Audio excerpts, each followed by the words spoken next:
Good morning. Good morning. We are live from the Hive. Hello, everybody. It's good to see you this morning. Good Oh, morning, good morning. We are live from the Hive. That was loud. I'm a loudmouth this morning. Hey, fixing my hair because apparently I dressed like a little girl on my streams. Who knew? I didn't know I was dressing like a little girl. I thought I was dressing like a 40-year-old woman or a 39-year-old woman. I guess I shouldn't age myself before I'm actually that age. But apparently I look too attractive, maybe a little bit. Good morning, Critical Cupcake. Good morning, Ring. Good morning, Jason and Sandy and Greg. Oh, uh, Godless Granny is here. Granny's leaving. She's letting it play while she's gone. Thank you for the view, Granny. Kyle's in here this morning. Good morning, Kyle. John Hudson. Hey. Yeah, I just wanted to. Sorry, I guess me having that muted was confusing to people. I wanted to. They do narration over the top of the video. I don't need their narration necessarily. Usually, I put music with it instead, but because I don't have my editing software with me, I couldn't do that, so it just was quiet. So I apologize for that, but I wanted you all to see how wonderfully an arthropod could swim if it really puts its mind to it. I hope that was conveyed, because that was the goal and what I wanted everybody to see. Just a second, I'm going to shut this door. There are people sleeping right now in this house, so I'm not going to wake them up. But hello.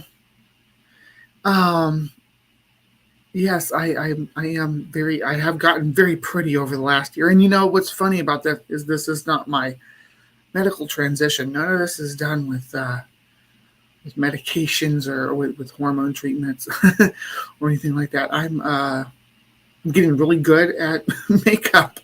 Why does that hair look so wild over there? And I've had a lot of help with that. I've had some good friends help me with my makeup, some lovely people. Pale Blue Mama comes to mind, and Atheist Jr. of all people. Atheist Jr. is actually an excellent makeup artist and has really helped me on how to get my eyeshadow and stuff to look natural and have a good, nice, natural flow to it. So all of this is done via makeup and just skincare as I transition to become a woman, making sure I'm getting the right vitamins and all that stuff to pull this off. I could never have hoped that without any kind of medical intervention that I could transition this far and look as feminine. So I'm very, very happy about that, and I know that might upset people who want to say. Who want to say, oh, trans women are ugly or whatever, or they don't pass, or it's just a man in a dress, just a man dressed as a little girl. I'm not a little girl. I'm a grown-ass woman. And this is me, and this is my best self. This is me living my best life and being who I need to be for me. I spent 25 years in that closet, buddy. You aren't going to shame me for coming out, because I am so proud to be here as the woman I am. Really am inside publicly so everyone can see me. I'm not ashamed of that. I'm not ashamed of what I've pulled off alone for the most part, but with a network of support behind me. So, this is a road that we all have to walk by ourselves as trans individuals. And any trans individual or anybody who's out there that's in the closet doesn't know what they want to do, doesn't know how to move forward. It can be done. And the sooner you do it, the better. I waited way too long to do this. I wish I'd done it 10 years ago, when it really became solid in my mind that this was going to be with me forever, because it was something that I thought I might outgrow as my hormones changed. Not a thing. Not a thing that happens. You don't outgrow your gender and conform to your birth sex. Or your birth gender. You don't. It doesn't happen. I have sacrificed a lot to get here. I have sacrificed a great deal. I won't talk about that publicly because that's my private life and nobody else's business but mine and my family's. But I have sacrificed a lot. I have lost a lot. I have had a lot of struggle along this journey. And this is just the first year. Again, I haven't even started a medical transition. This has just been my social transition. I did say at the very beginning that I was not going to let this become the main topic of my channel, the main focus of my channel. But lo and behold, they don't let that happen. They do not let it not be the focus. You have to deal with it, and you have to deal with it early. Yes, I am trans. That's not going to be the focus of my engagements with Young Earth Creations. I don't want to. This keeps happening, and it's like boys, and it's always the boys, the girls. I'm friends with the Young Earth Creationist. I'm friends with a female Young Earth Creationist. I'm friends with a woman Young Earth Creationist, and men. It's always these men that really struggle with it. They can't get past this. I mean, I'm freaking hot. I get it. Okay, but can't get past this to have the discussion about the topic that we're supposed to be talking about. I had the same problem with Jesus is Lord with Jill. Just a couple weeks ago, it was on Wildheart's channel. Sammy was there. Wildheart was there. He would not talk to me about. He wanted to know whether I was a man dressed up as a woman, or if I was a real woman. Actually said, are you a man or a woman? I said, I'm a woman. I'm a woman because I'm a woman. Duh, look at me. But he wouldn't talk to me. He doesn't talk to women anyway, I guess. But they can't get past the gender thing. They can't. You can't focus on the topic at hand to actually engage with me. It's unfortunate because I want to have these conversations. I've heard Amy Newman lament the same thing, where it takes too long for them to get over her being a trans woman before they can actually have the conversation. It's a whole ordeal. But I'm not ashamed of being a trans woman. I'm not. Am I in denial and think I'm a cis woman? No, I don't think I'm a cis woman. I don't think I have a vagina. I'm a trans woman, which means that my sex is male, but my gender is female, or is the gender is woman that's generally associated with the female sex in these people's minds. So it upsets them for some reason to have somebody. And trans just means, cis, trans. That's all it means. Is that they don't that your gender and sex don't intersect. This is all it means. So silly. Hey, Cadence. Good to see you. Speaking of my trans allies, there's a gorgeous one right there. I have big jars. I have really big jars now. I'm gonna do my. I'm gonna be doing some little biomes. I'm excited about it, so I'll keep you updated on that. I don't know what I'm going to put in them yet. I did get a Venus flytrap to put in one, but I don't think I'm going to do it because looking at the care to a Venus flytrap, they use nutrient poor soil. They do like it moist and swampy though, but the rest of the environment is not going to lend itself to long-term success of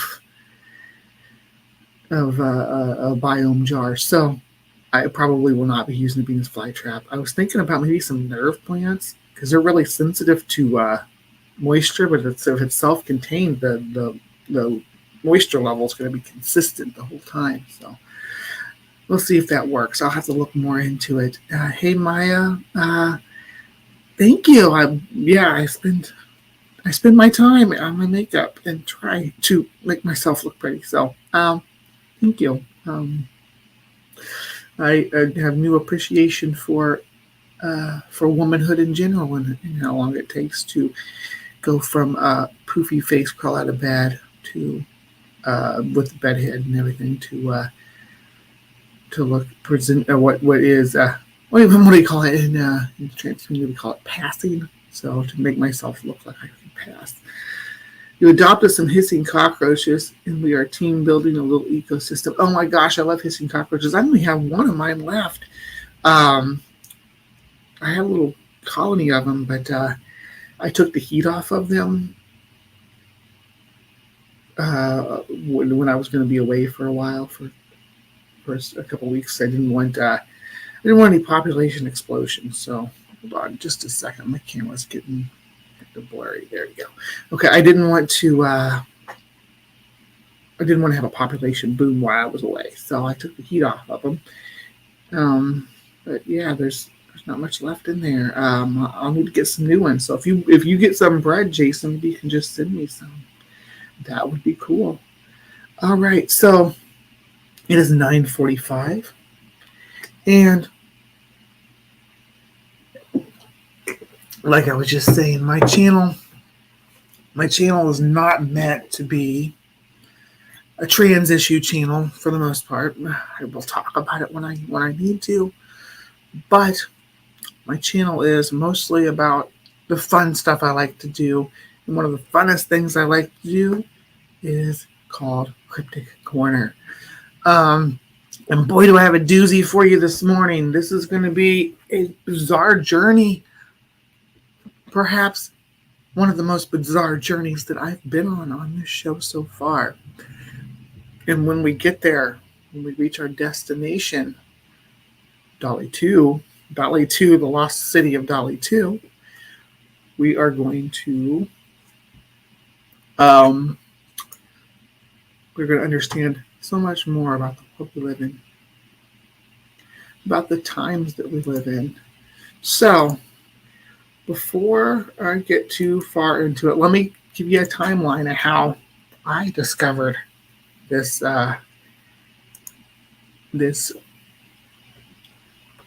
bizarreness, this high strangeness that has recently made appearance on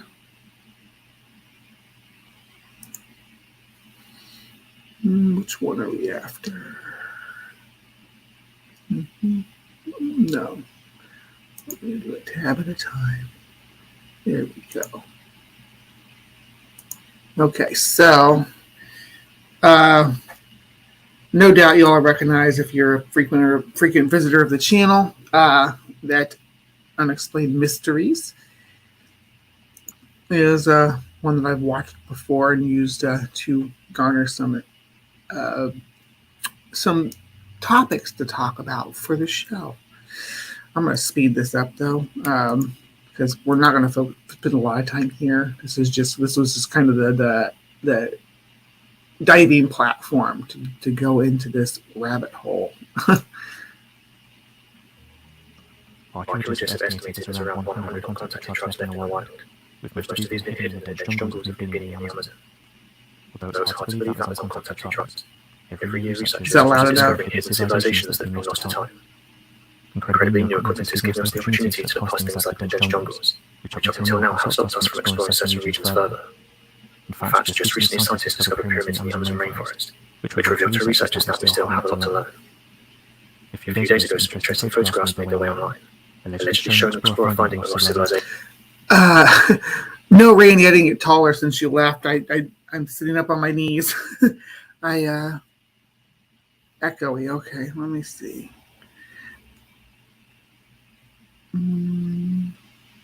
It's echoey. Okay, I had that problem before.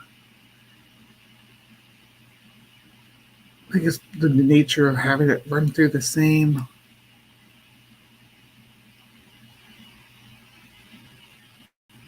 Okay, let's see. Stop screen share.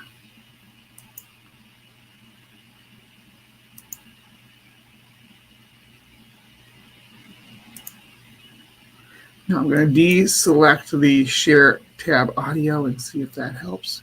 Y'all let me know. Although the photographs' origins are not known, with some saying that they're fake, others decided to believe the photographs and suggested that it may be proof of a lost civilization. A few dozen photographs were uploaded to social media, going into detail about a man's venture through the jungle, The images in question match those taken from the time of Percy Fawcett, a British explorer who also ventured into the wilderness in the hopes of finding a lost city. The man's camera was said to have only been found recently, and that the incredible images are what was left. They show mysterious creatures along with indigenous people, which some suggested is proof that the explorer succeeded in what they said. Take note the name drop of Percy Fawcett, because searching for lost cities is you can't avoid that name. Set out to do. It's not known where the images were taken, but several online users said that some of the carvings that are in the photographs don't resemble anything they know, suggesting that the explorer stumbled across a hidden civilization. One photograph allegedly showed one of the natives. The individual in question has deep-set eyes, a large brow ridge, and also hair covering the majority of his body. Those who saw these images said they may be one of the first uncontacted civilizations that's been contacted by modern man. They said that it looked as if they were living in a time that hadn't been affected by modern technology or modern laws. Another photograph showed alleged tribe members, although some suggested that these could have been decorated tribal creations. This photograph shows a large construction that looks similar to ancient temples that have been discovered. Some said that the impressive design looks similar to the famous space shuttle rocket.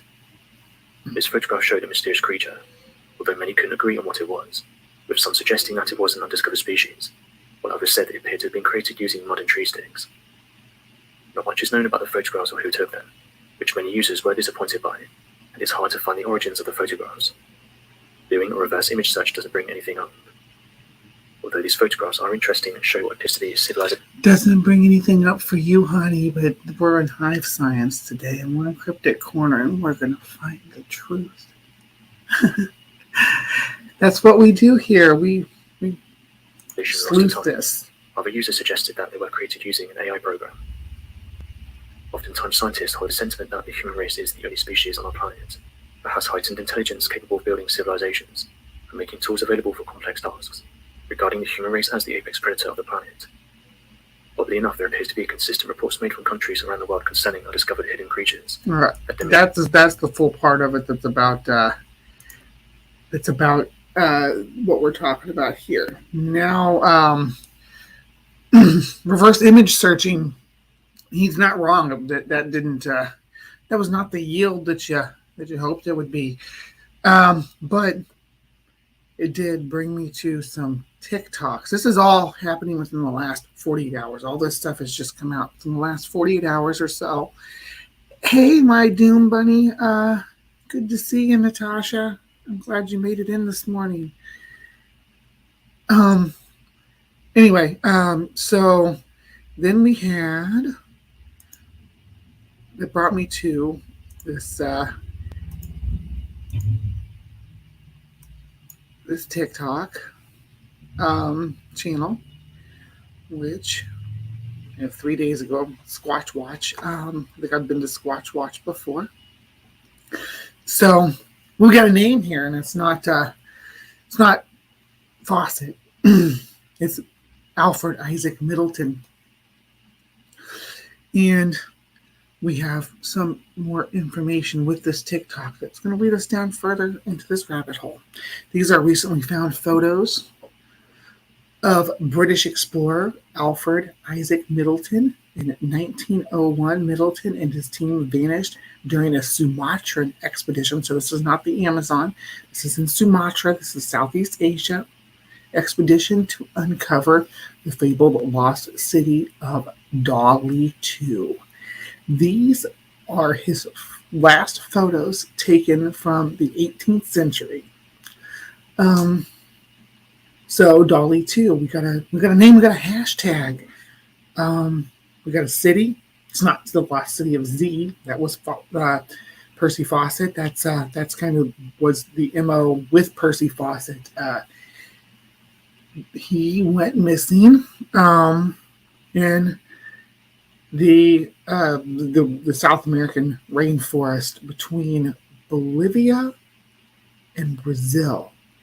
He was initially he was tasked with tracking, with marking the official borders of the countries, the borders that run deep through the jungle and all this place, crisscross rivers and swamps and marshes and dense rainforest. And on his first expedition, he saw some, what he alleged were artifacts of a lost civilization and garnered legends of this lost city, the lost city of Z. If you remember the movie Congo, it was kind of based on that, on the legend too. That mixed with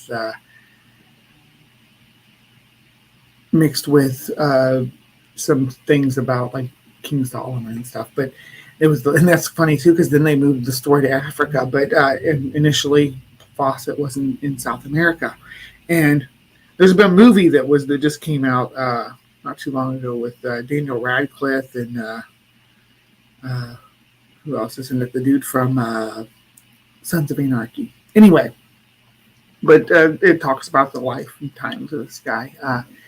And he went on this later expedition with his son later in life, and to try to find the city that he had caught clues of his existence previously, and he disappeared into the jungle, and no one knew what happened to him. So Alfred Isaac Middleton, a British explorer, kind of in the same boat, except for we're exploring Sumatra in search of another lost city, the lost city of Dolly 2. And there's a hashtag that links us to Dolly 2. So let's see. And not much comes up when you search it. Not much appears in my feed. But I did get this article, so let's go look at this and see. I'm sorry, this isn't going as smoothly moving through these slides as I would like to hope. So who is Alfred Isaac Middleton? We got this picture of him in front of one of these artifact things that he's sent pictures back on. The search for the missing city of Dolly 2 in the casket of gold. Stories have been circulating online in online communities about a peculiar figure named Alfred Isaac Middleton, allegedly an explorer from the late 1800s who disappeared in the jungles of Sumatra while trying to find the remains of a lost city called Dolly 2. In a report by the Smithsonian Magazine, it was said that a former assistant of Arthur Conan Doyle, a friend of the explorer Sir John Morris, had a collection of documents about this man, and one of them gave insight to the story of this explorer. A copy of an email was sent to Doyle's assistant from a British expedition by a Mr. Alfred Isaac Middleton, a contemporary of one Edward Allen Oxford. Did the two know each other? According to Doyle's former assistant, Middleton was an explorer who was looking for the lost city called Dolly 2, which was said to be on the way to a lake called Lopner. It is suggested that Middleton was lost in that location. The email also spoke of a treasure which Middleton was supposed to have collected and buried in a casket.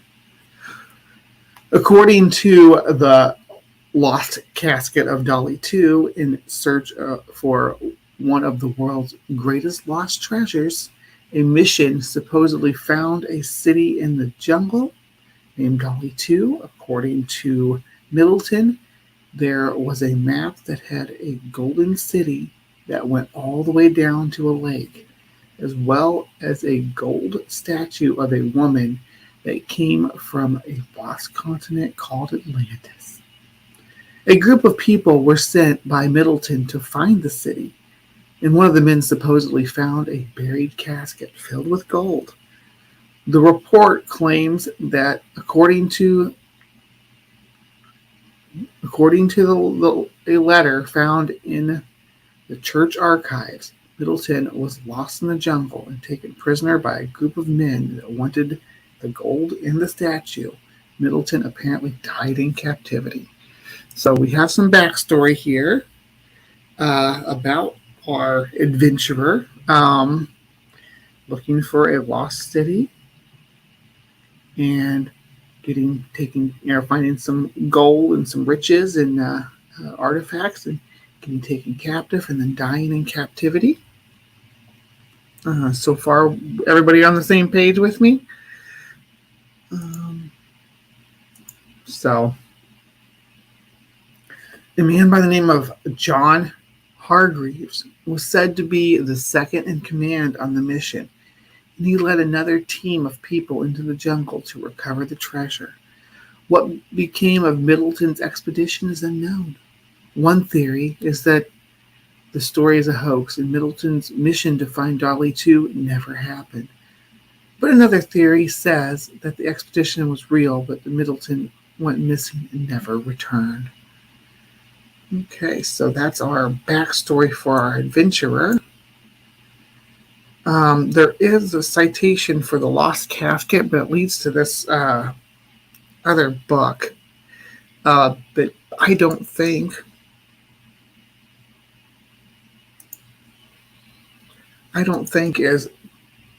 doesn't seem to mention, or doesn't seem to be directly linked. A direct link to anything about the stories that I've read. I skimmed through most of this, and it doesn't seem to be about any of the people mentioned so far, any of the expeditions mentioned so far. So I'm not going to dig too much into this. It's a book called The Lost Casket. It's by a guy named Boiscobi,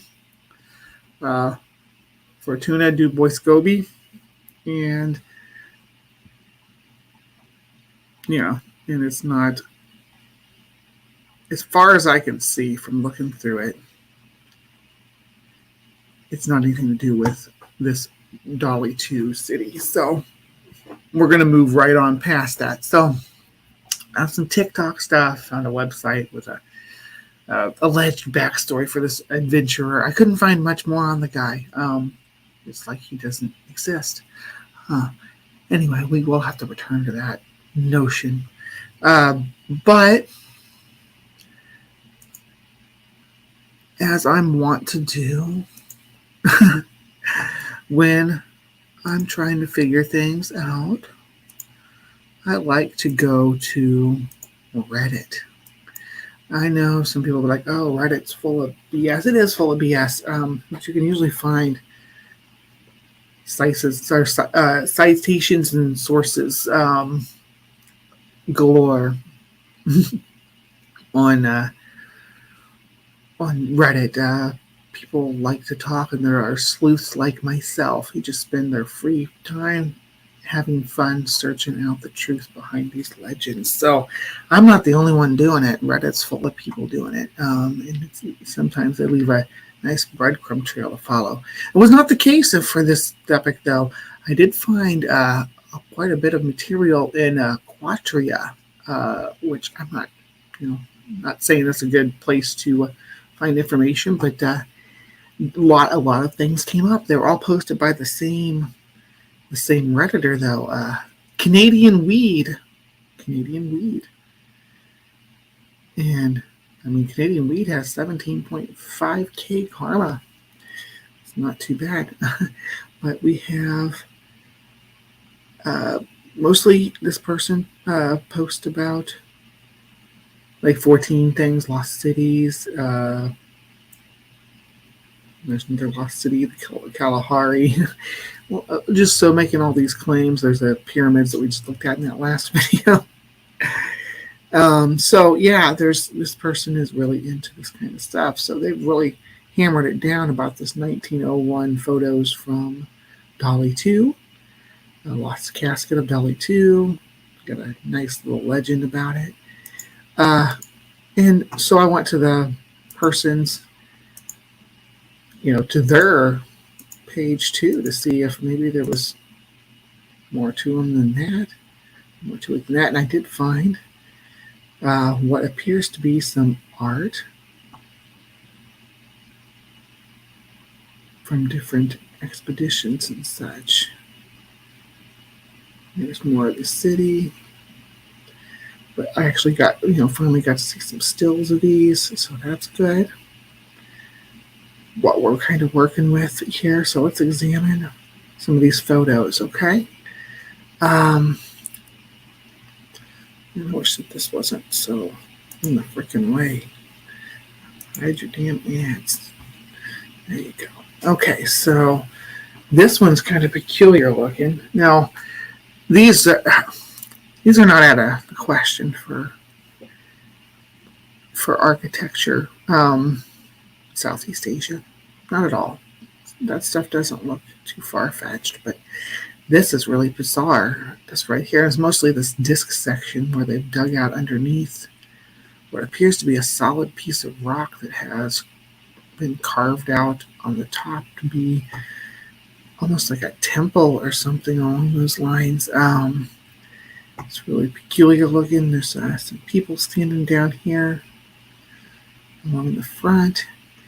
You got more of these bizarre designed temples where it's just held up by a single little tier of rock like that.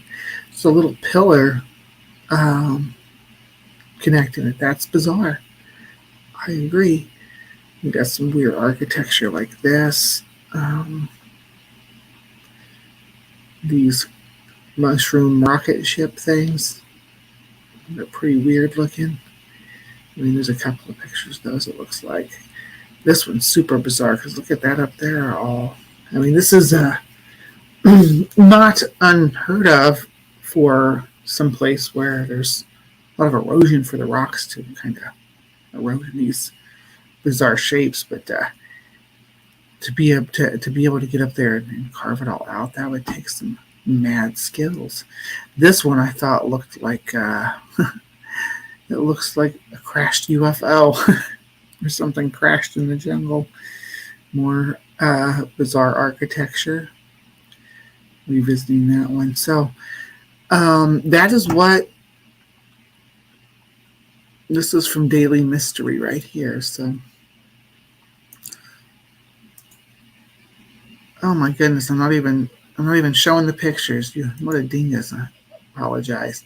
Let me pull those up. It wasn't even on the right screen. Sorry, I'm still not used to having one screen. It's really annoying. Here, we'll go back through. Okay, so got some stills of the pictures. These are, yeah, this is the one that's like a solid piece of rock with weird temple on top. You got some people standing down there in the front. Another one, this is the one with a little pillar holding up what looks like a massive solid rock. Some weird deep jungle.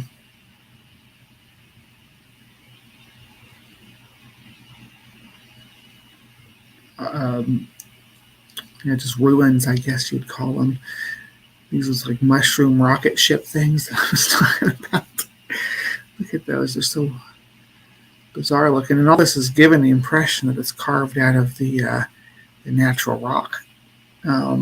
Just based on the way that it's kind of cut into it. It's like a bas relief. Those look like little rocket ships. This is the one I said was a crashed UFO. There's another picture of some of these bizarre constructs. Yeah, that's the pictures that was going through. Okay, and so what becomes of this?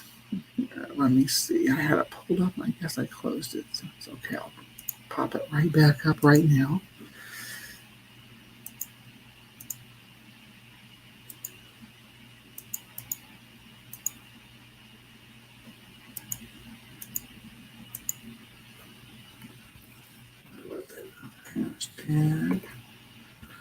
So I looked up Dolly 2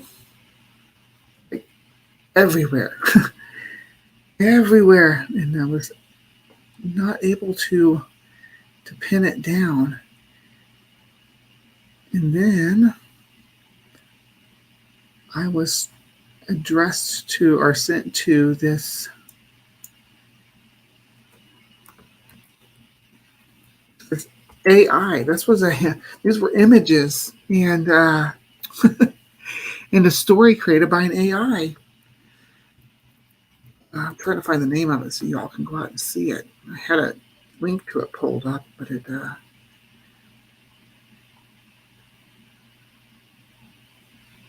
ended up closing it, I guess, and I lost the link. So give me a minute and I'll find it again. Oh, Middleton's AI. Yeah, Middleton's AI.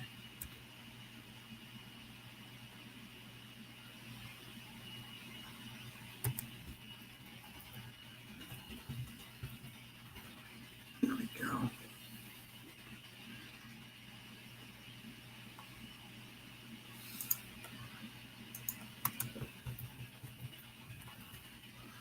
Only two. So yeah, that's surely it's in here. Good grief. Should be in my history, right? I was just looking at it.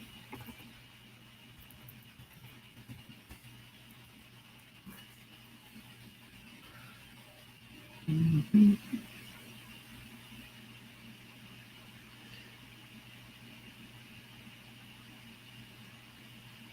Yeah, here we go. This is just a post about it, but hopefully this will lead us in the right direction. Okay, so anyone else notice an uptick in AI-generated art getting passed off as a long-lost discoveries the past week or so? I've seen probably 4 different origins for the dude's Mid-Journey experiments just in the past 2 days. Yeah, there's our dinosaur and our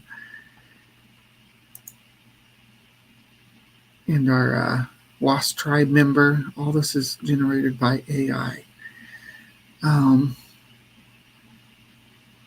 people, not to be believed fascinating photos, some racist content in depiction of colonial idea of what native means, but relative to recent ideas of alien building world monuments.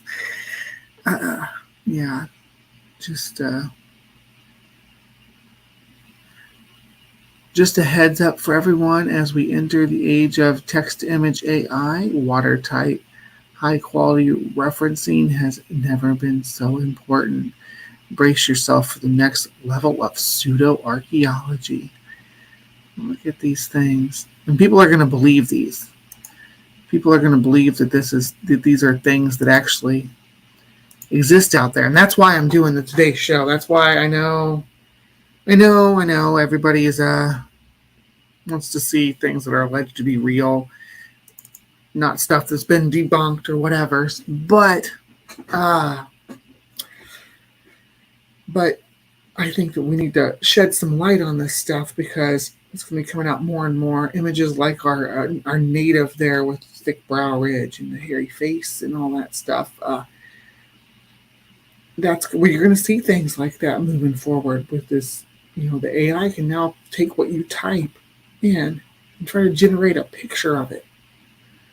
Really, really wild technology, but it's going to be used to fool the incredulous among us. So always fact check these weird images that come up in your feed because you never know what the truth could be. But that was our topic for Cryptic Corner today, the lost city of Dolly 2, the AI generated lost city legend. Sounds like it was based on maybe a little bit of Percy Fawcett here, a little bit of eugenics there. And you have, wait until we are voting for a deep fake for president. Yeah, I hear you. My friend. All right, so that was Cryptic Corner. If you're watching this on Fridays, and I know Cryptic Corner's been off for about a month, I just need to get my studio back. When I start editing again, Cryptic Corner will be back on its regularly scheduled program Fridays at 8 p.m. I'm just not in a place where I can do that right now, but it'll be coming shortly. And now it's time to move on to a show, a portion of our longer live stream that we call Creation Watch, where we keep our eyes on the creationists out there and give a response to some of their claims. And I'm ready to do so this morning. I know that there's an expectation that there's a specific creationist that I should be addressing this morning that deserves my attention and that I need to be dealing with. Now, I'm not going to say that I'm not going to deal with with that person. I'm going to do it here. You do not get the focus of my live stream, Mr. Apologist, anti-LGBTQ apologist person. You don't, because there are so many other young Earth creationists to engage with, and some of them are super nice. Like I was talking about Rebecca earlier. The other person, the person I'm talking about today, is super nice. Really friendly character and smart kid too. And I have never engaged with them before, so this will be our first introduction to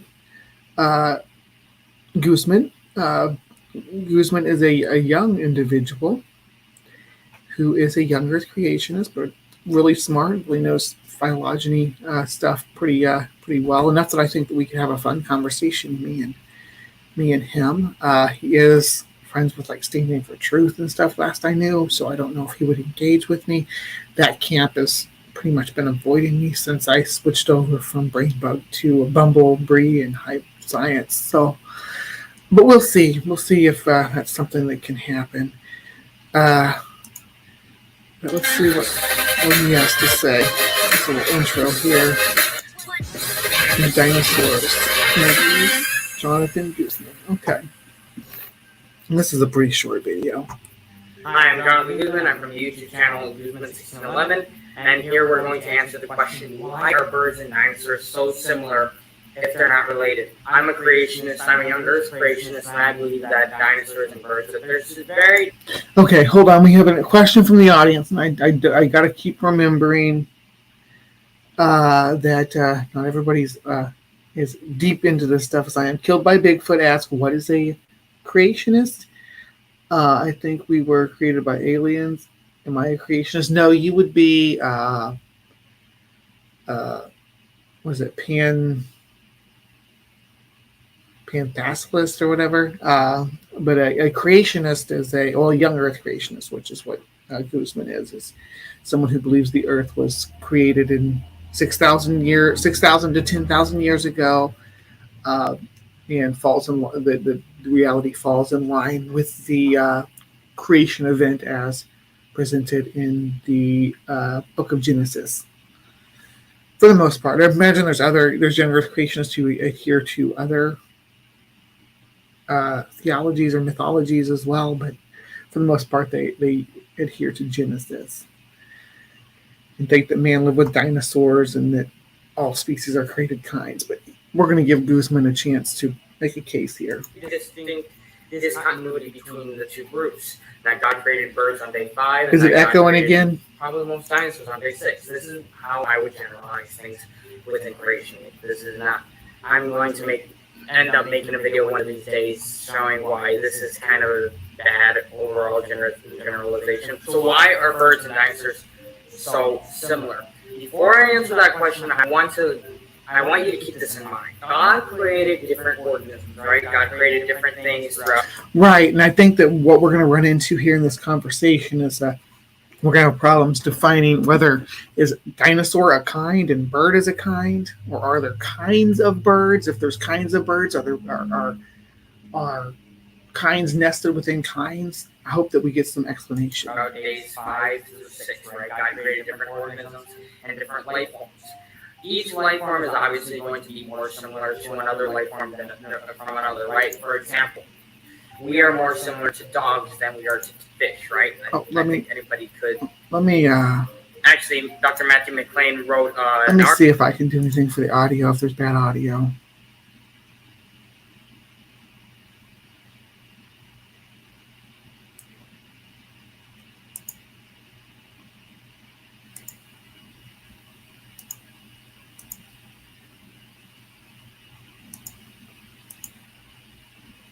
Tell me if that's better. For the new creation blog, link is in the description if you'd like to read that. It actually talks about why different organisms look differently from others and more similar to each other. This is the same reason why we have birds looking so similar to dinosaurs. But you have birds looking similar to other birds too. I think in your model, the birds were created separately, weren't they? So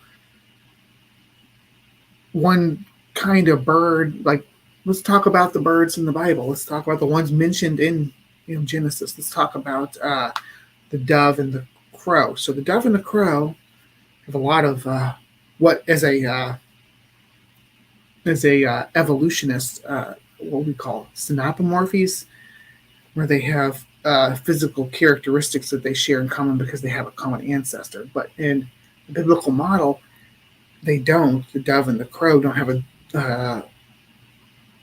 common ancestor. They're two separate kinds. So are birds, is there a kind called birds? And if there's a kind called birds, do they have a common ancestor? Or do the dove and the crow have or the dove and the raven, I think it was a raven, do they have a separate ancestor that was a dove and a raven? And if so, why are we still considering them birds under the umbrella of birds, but not dinosaurs, even though they're as closely related to each other as they are either one of them are to dinosaurs in your model? Birds happen to look more similar to dinosaurs than they do to other things because of this overall pattern and generalization in God's creation. God created things, but he also created a pattern for those things and those. Right, and you think that the birds, individual kinds of birds, are just patterned the same. So they're not related to each other either. So how many kinds of birds are they, and why are they okay to be lumped together with birds, but we can't put birds together with dinosaurs? Because birds are, in my model, in the, what you all call the uniformitarian or the evolutionary model, birds are nested well within Dinosauria and Maniraptorans. And you're going to get into that. I know that I've looked through this video enough to know that you get in some charts and clades and things like that. But I guess I'm just trying to follow your reasoning here, that why dinosaurs and birds can't be the same when different kinds of dinosaurs and different kinds of birds are still birds and still dinosaurs. You have to explain it to me. Things follow a pattern. Now that we've gotten that out of the way, let's talk about why birds and dinosaurs are so similar. It kind of is true that birds and dinosaurs are similar, but there's kind of a lot of discontinuity between the two also. I'm going to show you a graph here. This is a figure from the Duran paper in 2018, Duran et al., the Baromenology of Dinosauria. This shows Maniraptor forms. So this includes your theropod dinosaurs and then your extant avialans if you don't think that birds are dinosaurs. Well, here is our figure, but right here we have our one. Yeah, they're gonna explore this more, and we're gonna be able to see it more. But let me break it down. What we have going on here. 6 is modern aves or aves. That's modern birds. You got like Gallus there. You got which is chickens. Then you got 5 is archaic birds. Birds from the mostly from the Cretaceous. You got Ichthyornis. These are birds that generally have like teeth and things like that. Very ancient. Now 4, you get into more basal theropods, but he's going to have they're going to explore this image a bit better here in just a moment. So I'll continue on. 1, 2A, 2B, 2C, 2D, 3, 4, 5, and 6, right? So this is actually a wishbone pattern. And if you watch my interview with Dr. Duran, he said this. I see I don't know what that is.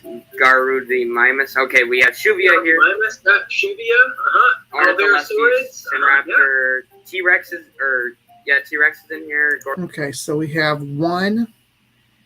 It looks like this is an out group here, but you got Tyrannosaurus and Tarbosaurus. So we got Tyrannosaurus here.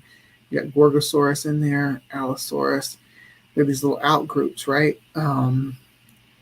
But in the checkered box there, you also see some other more, I want to say more bird-like, more aves-like, or aves. I always said aves growing up, but I think the proper way to say it is aves, A-V-E-S, the birds.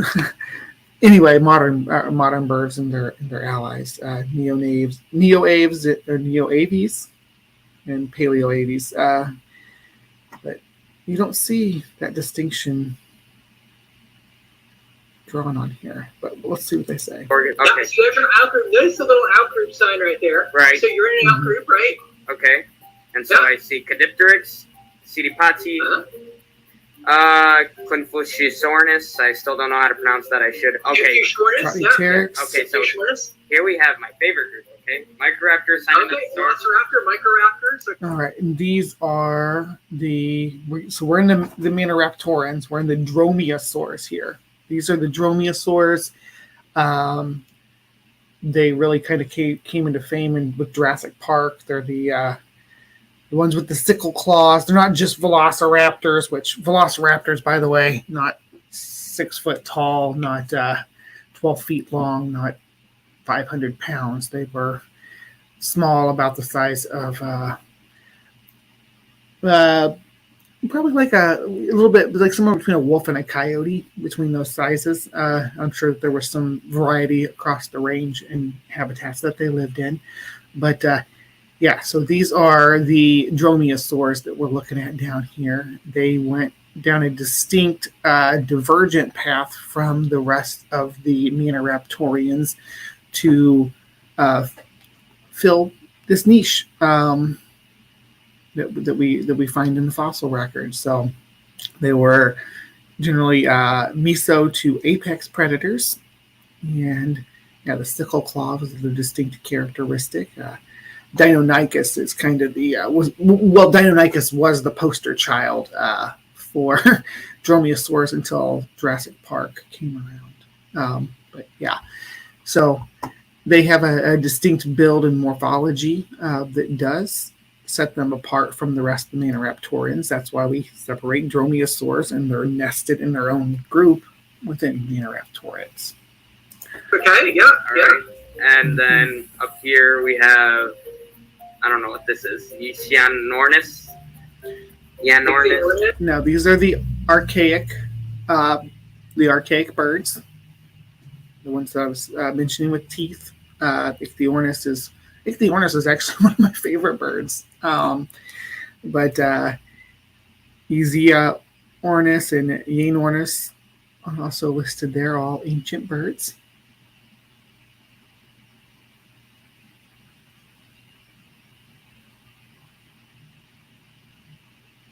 Yes. Ichthyornis, okay. We have Let me Gallus. find those two in my paper. So we have the chicken here also. Yeah, Gallus chickens. If I'm not mistaken. Yeah, Gallus. yeah. Okay, Yeah. so this is interesting. So we have the Maniraptorans pretty separated from Gallus, and I'm assuming that these are not basal, but extant birds up here. Extant, exactly. Yes. So that's interesting. We do have a bit of discontinuity here. They're pretty far apart. It's funny that you say that, because you actually see a shift. Okay, so we have bottom center, we have the Dromaeosaurs, the other Maniraptorans, but we got to keep in mind that five is Maniraptorans too, that are moving towards modern form from a more convergent with, or not convergent, I guess convergent would be the right word, because they converge back through the fossil record, more convergent with the other Dromaeosaurs. So they're going to talk about how this this is proof that these guys are not related, but you actually see the divergence here. If you look at this, the way that this is laid out, you can see 5 going to 6 from 3 down there. Yeah, you see that's the morphological changes between these organisms as they move from a body plan that they shared with the ancestors of dromaeosaurs, when dromaeosaurs split off and became the, as I said, mesopredators and apex predators that they were. I know there were some smaller ones that were probably insectivorous and things like Microraptor, but you can see where those two groups split from one another and went down different ecological and thus morphological divergence. It's pretty cool. That's right. So That's right. And notice we have a little bit of a wishbone there too.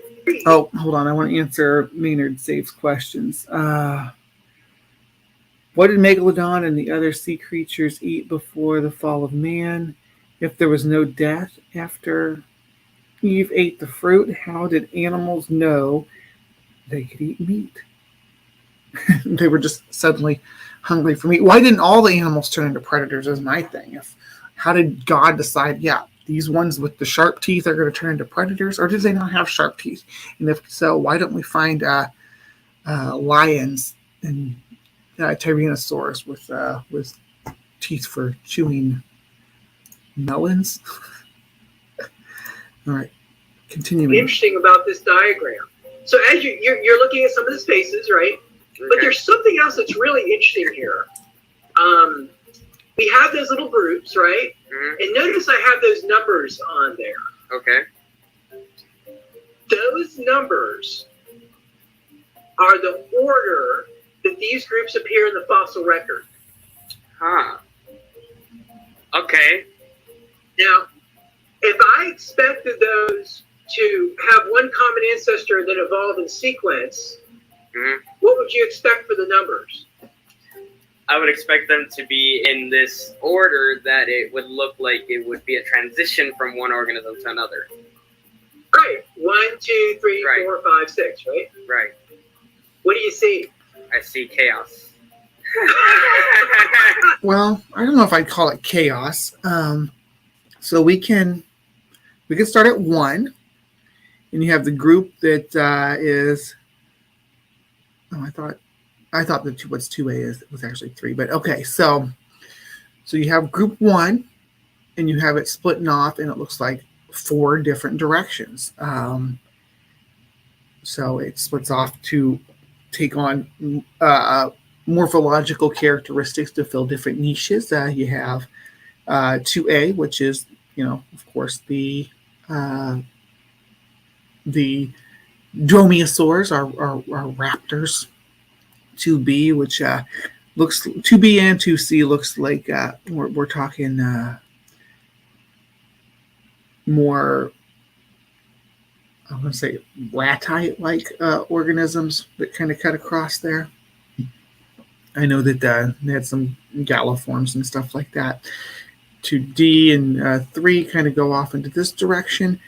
But then the point that they're wanting to make is that because these guys are over here and the rest and the dromaeosaurs are down here, that there's some kind of discontinuity between their morphology. And there is.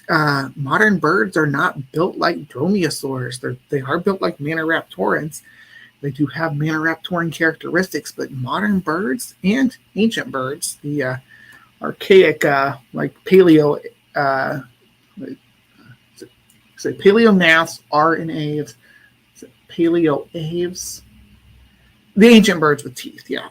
Number 5 here. So you see it branching off and moving and drifting that direction from the main group of Maniraptorans. So I'm not sure if the implications that they're implying, the implications that they're making here hold water. But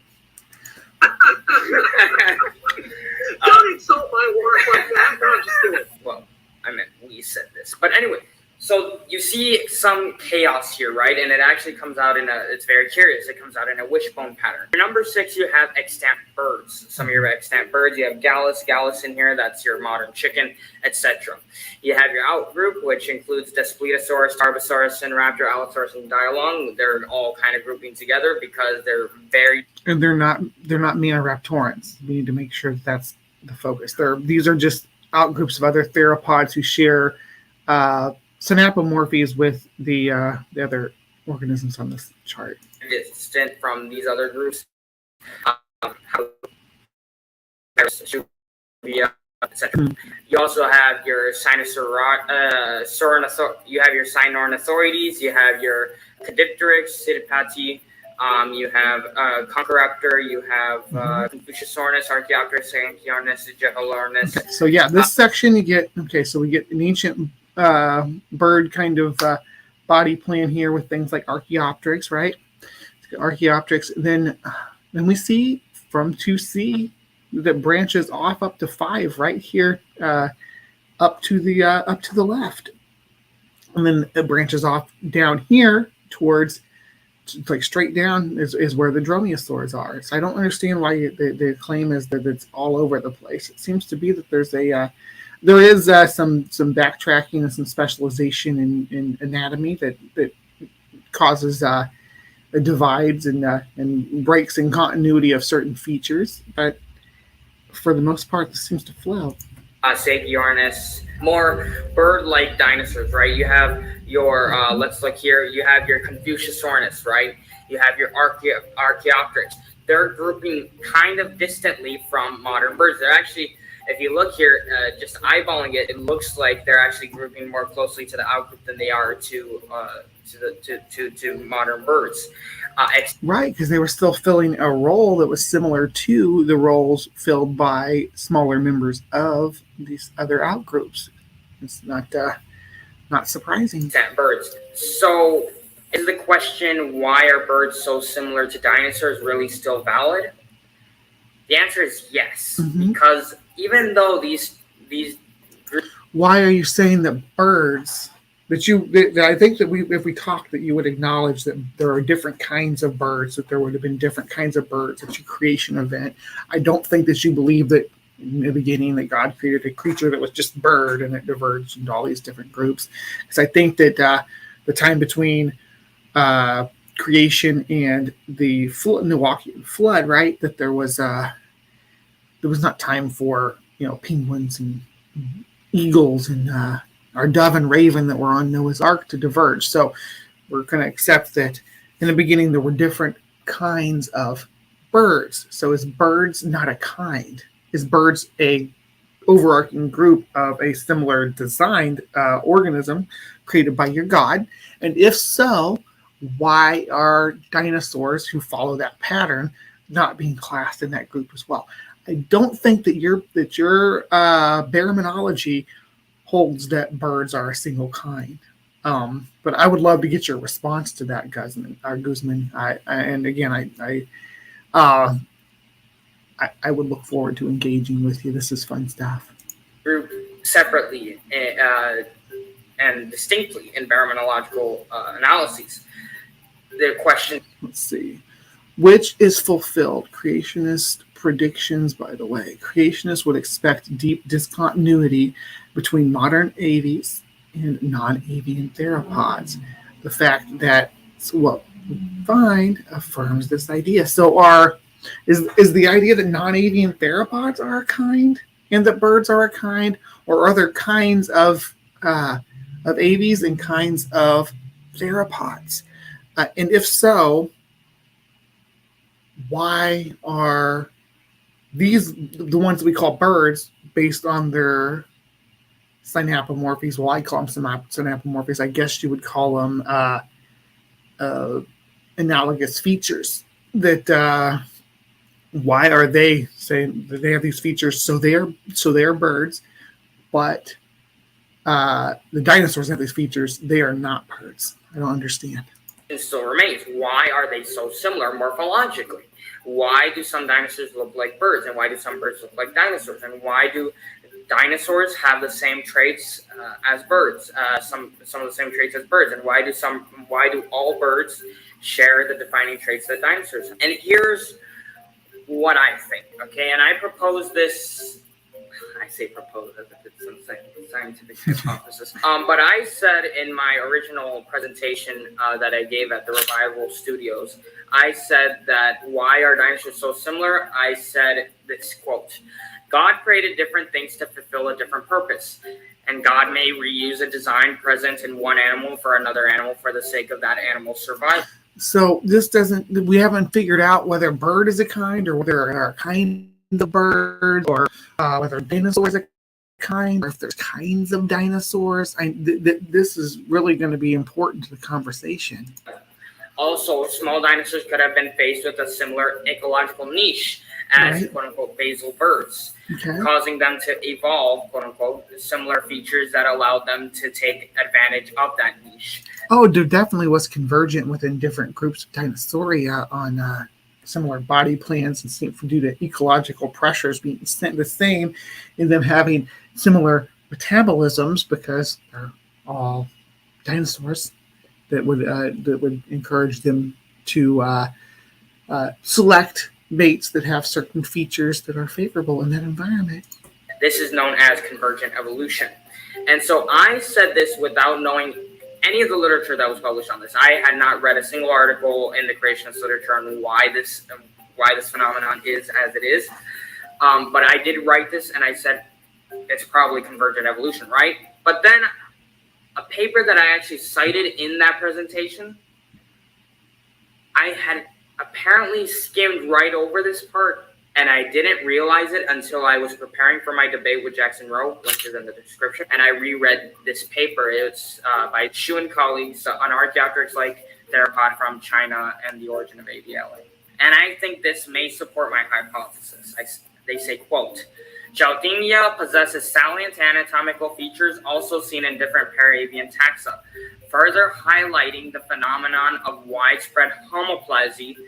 This phenomenon is also seen in some other major transitions, including the origins of major mammalian groups, and creates difficulties in recovering robust phylogenies. And so they're saying that Jaldinia, one specific, very, very specific example, exhibits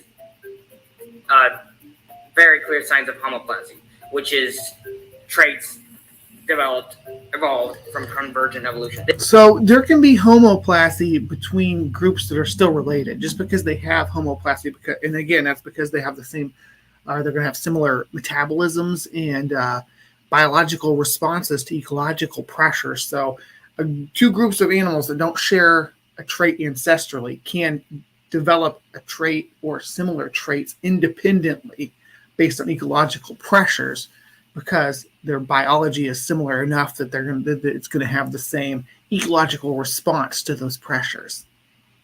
This is in contrast to synapomorphy, which are morphologies that two taxa share because they inherited it from a common ancestor. And so this seems to support my hypothesis. Now, obviously, this is just one example of many that I'm going to need if I'm going to support my hypothesis.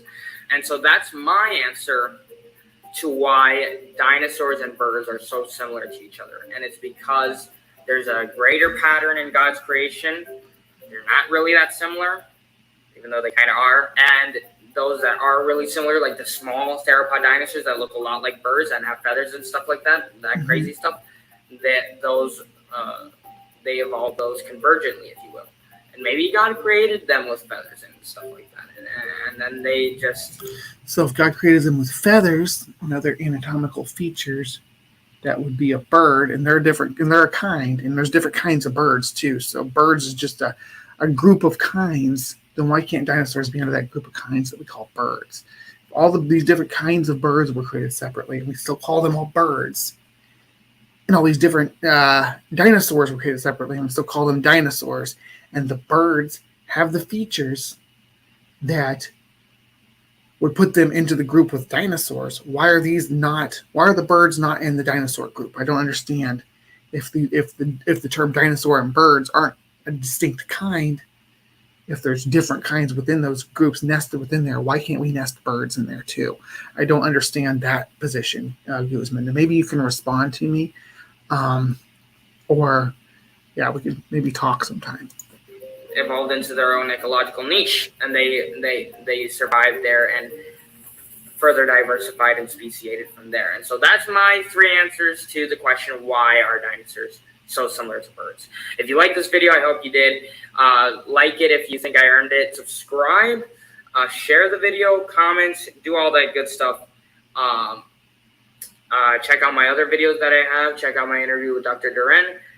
Link is in the description, or you can click this video right here to watch that. Here's a playlist with some other interesting interviews that I've done with other scientists and stuff. Go check it out. I'm Jonathan Guzman. I'll see you next time. All right. So yeah, I am going to subscribe to you, Mr. Guzman. Good. I did like engaging with you today, so that is something I'm going to do. And I will like your video too, because you gave it a good try. Gave it a good try on explaining what you think about dinosaurs. And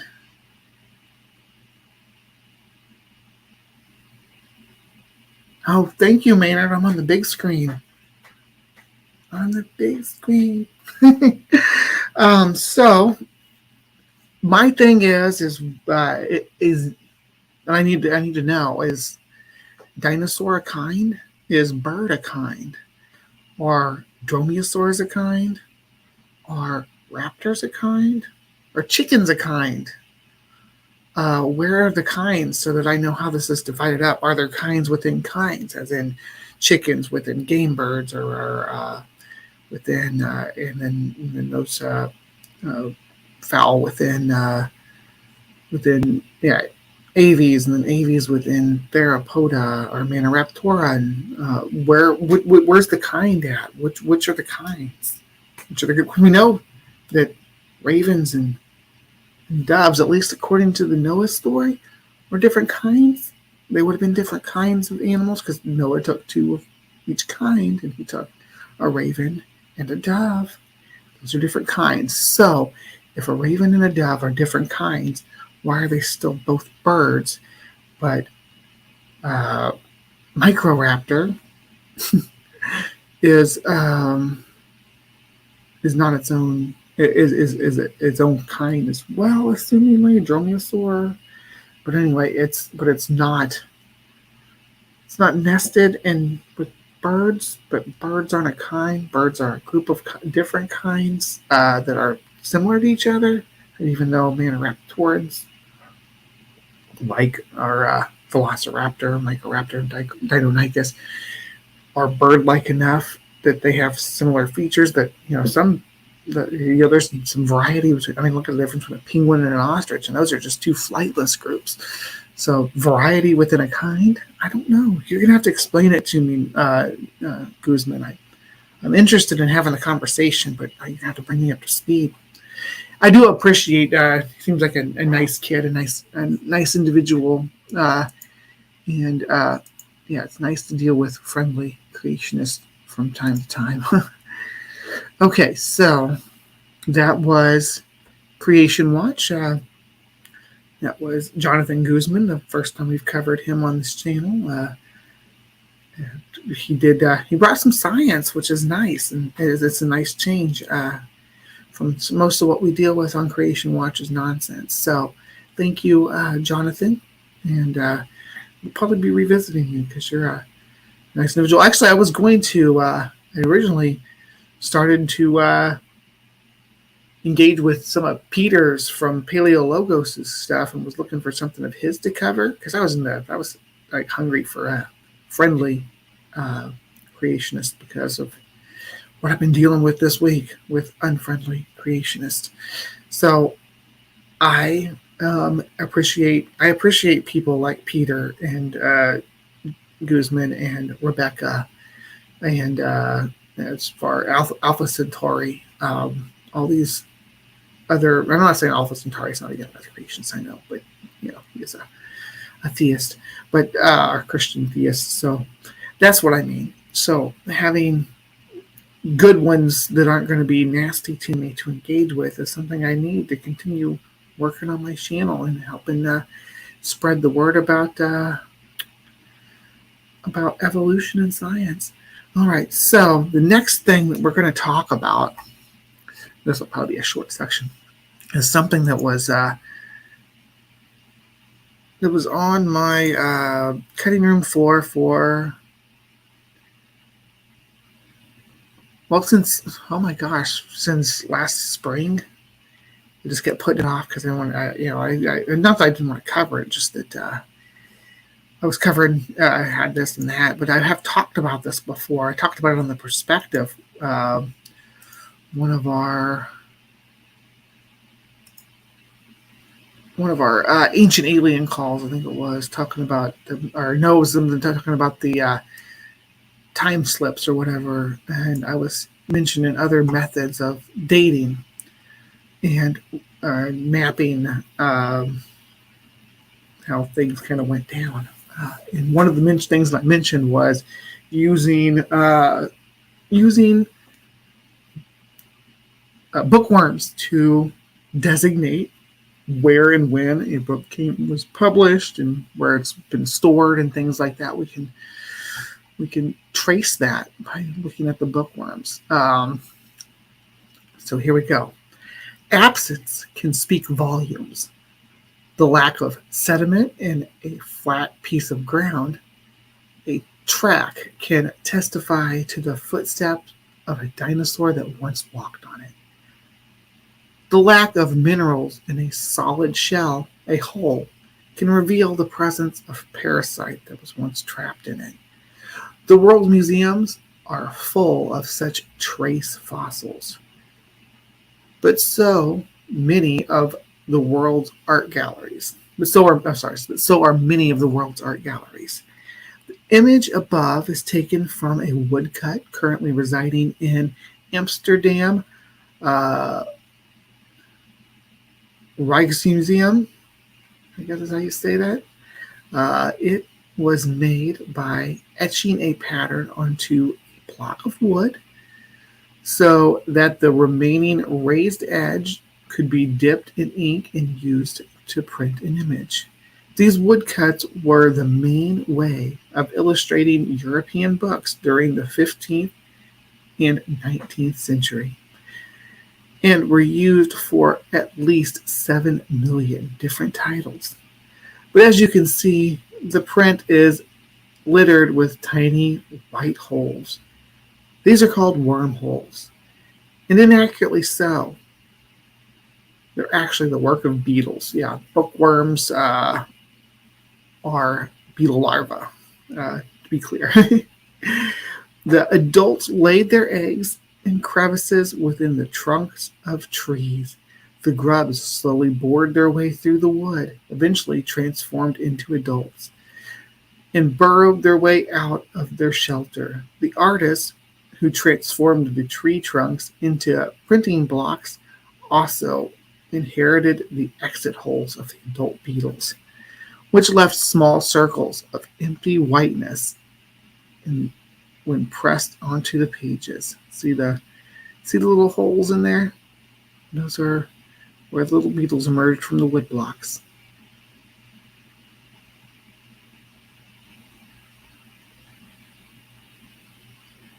And here's a nice little chart of how that happens, and you kind of see that they can really wreak havoc on some of this wood too.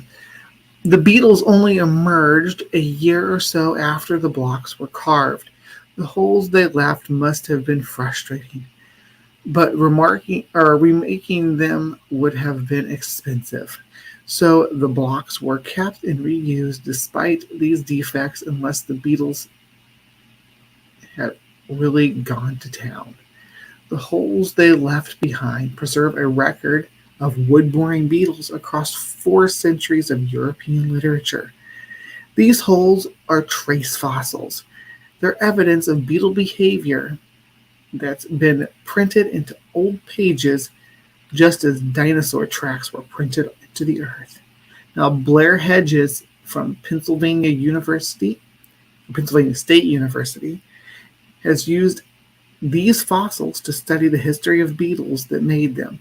Hedges is an evolutionary biologist and has studied the evolution of life right from its very origins through the rise of backboned mammals. But he also has a fondness for more recent history. He loves Renaissance art and history, and his main website is adorned with pictures of woodcuts. He has another site with scanned images of 1,100 historical maps from the Caribbean. Hedges chose not to study actual woodblocks, even though many are well preserved. That's because even now, these can still attract new beetles that leave fresh wormholes in the wood.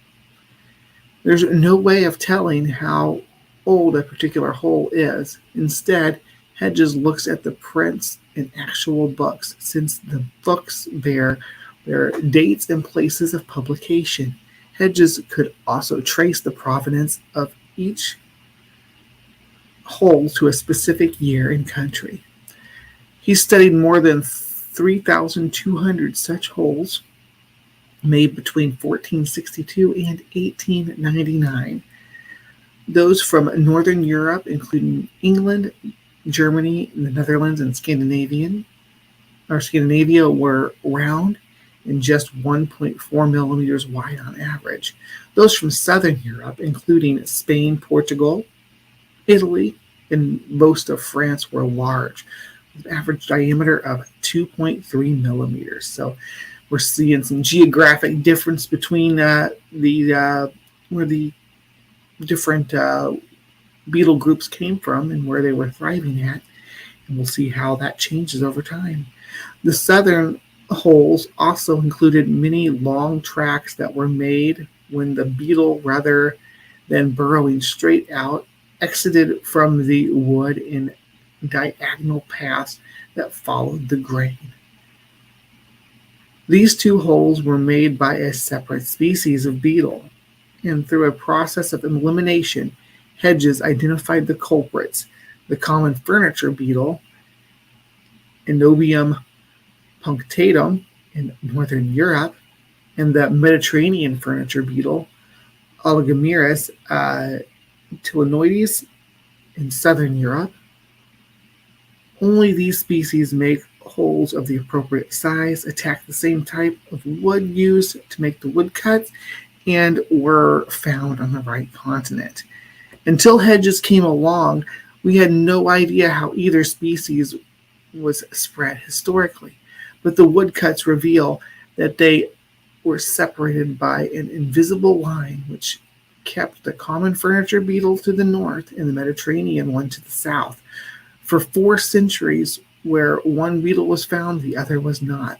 While the common furniture beetle is more sensitive to higher temperatures and low humidity, it seems likely that it was kept out of the south by competition from the Mediterranean cousin. But this separation is no more. Both beetles are now found throughout most of Europe. As trade and commerce across the continent increased, the beetles expanded, not just in wood blocks, but also furniture, housing materials, and more. The stable indoor environments of buildings would have sheltered them from I guess that's supposed to be from, got form here, but from the climatic predilections and allow them to gain a foothold in new areas. So here are their ranges previously, and then their modern day ranges, of course, are mixed, except for the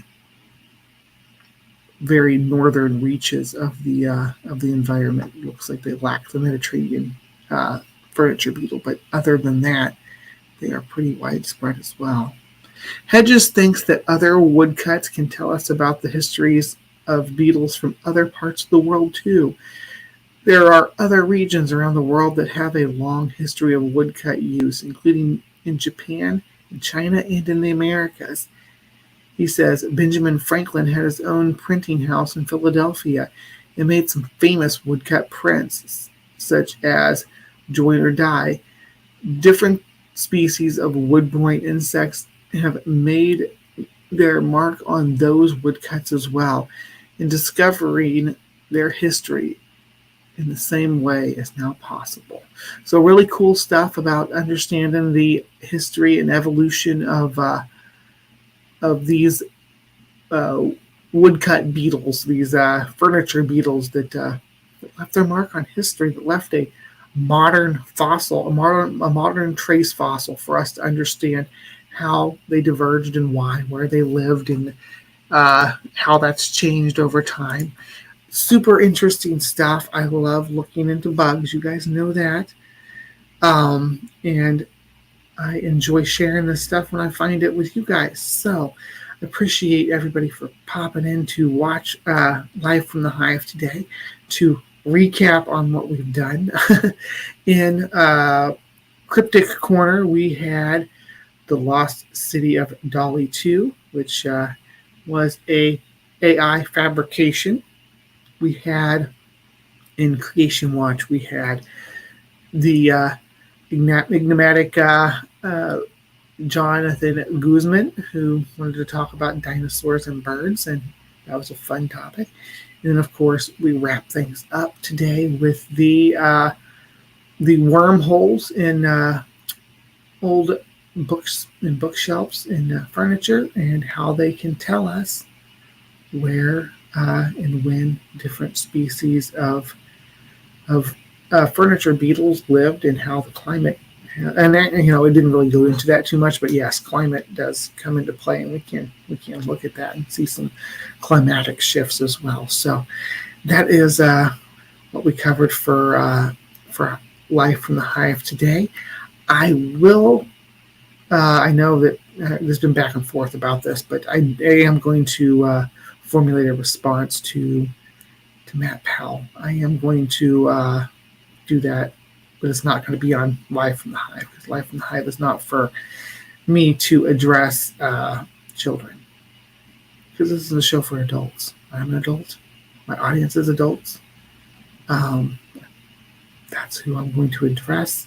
When it comes to Matt's claims about those things, I will do that in a separate, but it's going to come soon. It's going to come sometime within the next 24 to 36 hours. So just getting things, I know he's not worth my time. Everybody's like, oh, don't engage with him. No, he's tried to make my transition a source of shame for some reason. I'm not ashamed. I'm proud of my transition.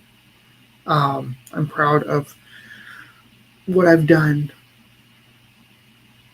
I'm proud of the changes that I've made to myself, to better my mental health, to better my overall health. So that's not going to be a source of shame for me, and you're not going to let it public or make a public announcement that's a source of shame either. Sorry, not going to happen. Anyway, so keep your eyes out for that. It's coming soon. I'll probably have folks on with me to go over it. If you're interested in participating, shoot me a DM on Twitter or a message on Facebook Messenger. Email is still xcreeper113x@gmail.com. So there's multiple ways to get through to me, to get a hold of me if you want to participate. I haven't set a time yet, so it's still kind of open. But I am definitely going to be addressing that. So, and there was a new one that came out this morning. So, of course there was. With me in the thumbnail again. And we'll address that too. But until then, please remember to be kind, take care, and we'll see you on Live from the Hive next Saturday. Much love.